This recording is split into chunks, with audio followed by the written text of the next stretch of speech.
Because once you start to understand that system of what are those signals showing you, life becomes so much easier because we're not pushing against things that we physically, literally do not have the energy for. So when you are looking at your human design, those two pieces, those pieces of that strategy and that authority, it really makes such a difference with your decision making because you start to almost have this third person observation of what you're doing and what is happening, especially if you have the emotional authority. So 50% of us have an emotional authority, which means that we do not always have clarity. We don't have clarity in the now.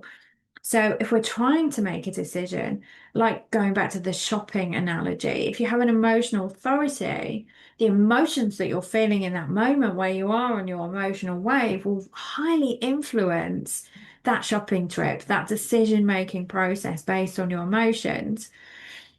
If you don't have awareness if that's what's happening, if you know you have an emotional authority and you've worked with it and you've understood it and you've learnt your wave and your patterns and you have this ability to stand outside of yourself, then you can see what's happening and you might be able to go, okay, I'm going to make a better decision here because I know in a bit I'm not going to want this pizza anymore. It's my emotions that are guiding this whole shopping process.